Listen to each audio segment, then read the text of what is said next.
Hello YouTube.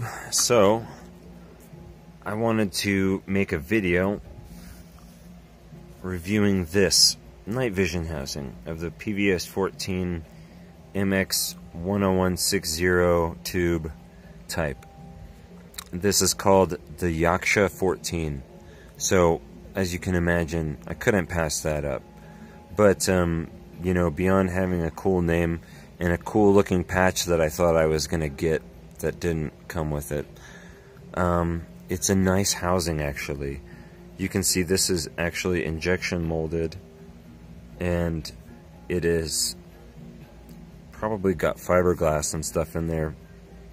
It uses a single CR123 battery, and the lenses that it comes with, I'm going to show you here. It's a little bit more compact than the standard PVS-14 type. Now this is of course the Alexi-14 housing that I already did a video on. And as you can see, these housings are remarkably similar. In fact, they're basically both just half of a PVS-31. There's a little difference there, you can see. But basically they're kind of the same thing. This one's 3D printed, this one's injection molded. This one uses a strange small battery that is something you really have to specially order. This one just uses a more standard type of battery. So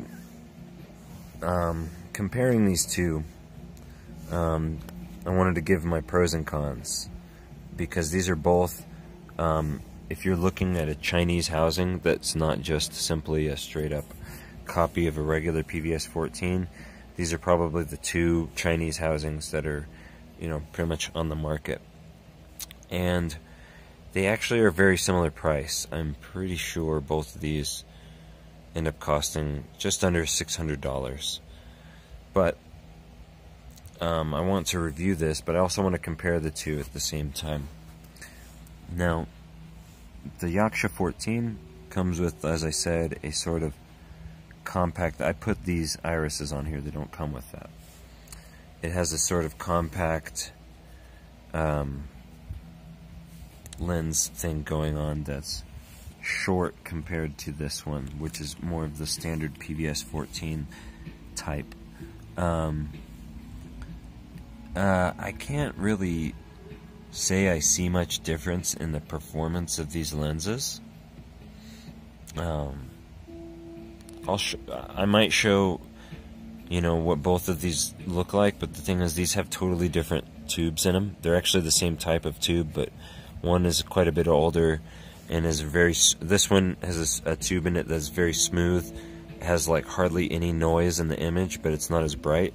And this one has a newer tube that is got a lot of gain and is very noisy, but is also very bright. So I can show you, just it doesn't really matter, is my point. So this housing is better, is the short.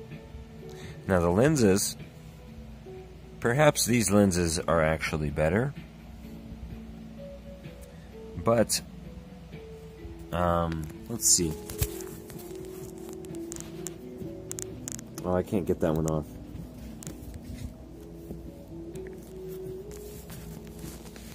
They basically are quite similar. This one just, I don't know how they made it that much smaller. They just kind of sunk it in there some more or something. But anyway, I highly recommend these iris things, by the way, because they function as an adjustable gain on these tubes. So this has no provision for adjustable gain. It only will take, both of these will only take an MX10160 tube. Otherwise you have to cut the pigtail off if it's an 11760 or whatever. So the pros of this one, I think it's slightly cheaper, but I have to say, these controls are a lot more friendly to me. It's a very simple click on power button, click on infrared. This one has only one button, and you hold it down to turn it on. I kind of don't like that. And I don't know if you double click it to turn on the... This didn't come with any instructions, by the way. But due to the fact that it uses this more common battery, and due to the fact that it just seems to be made out of better...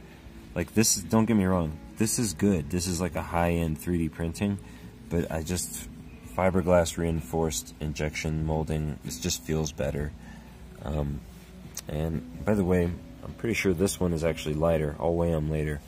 But these two are very similar, other than the lenses that they come with, and the fact that one is injection molded, one is 3D printed. They're both basically probably made out of nylon and stuff. But the lenses that come with this one, I mean, they definitely look cooler. To me, this has a really nice overall aesthetic, whereas this is more like just a lighter weight housing for your regular PVS-14 optics. There's something to be said for that. This one you would think is lighter. I think if you put these optics on this, it would be way lighter, because this this tiny battery and all this stuff, it just seems like it's probably a little lighter. But anyway, this is actually probably where it's at, in my opinion, because, I mean, if you put two of these together, it's practically just, I mean, this housing is just a copy of like a PVS-31, half of a PVS-31. It's similar to like the Tonto, except it has an infrared. I don't think that I don't know if the Tonto has an infrared illuminator on it. I kind of think it doesn't, but either way, this is, I mean, it feels so good. It looks so good. It works really good.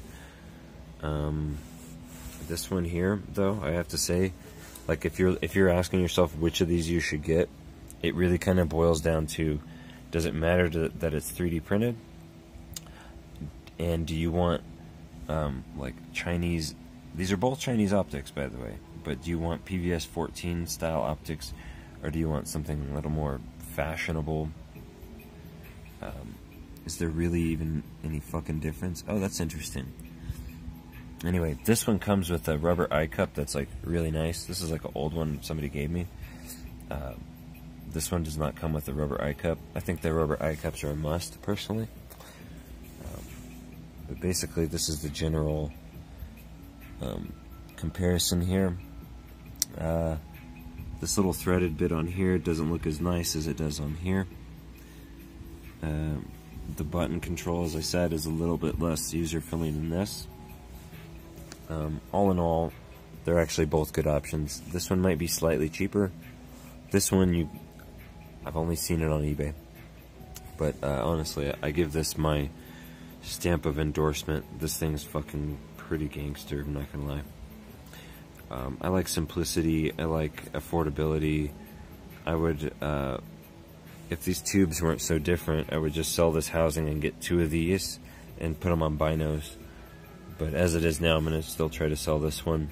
And if you're interested in buying this, just leave a comment, because this has actually a really nice tube in it. It's a really solid unit. Honestly, I can't hate on it at all. I just don't really need to. So, as far as the YAKSA-14, it's badass. If you're asking yourself if you should get it, this is what you're in for. I'm not going to turn it on in here, but it works just fine. But you have one button to control it, and it's not a lot of fun. I think this one is is more user friendly, except these batteries are stupid, kind of. These batteries are probably better and will last longer, or I really don't know actually. But anyway, that's my review of the YAKSA-14 with a comparison to the Alexi PVS-14. Thanks for watching.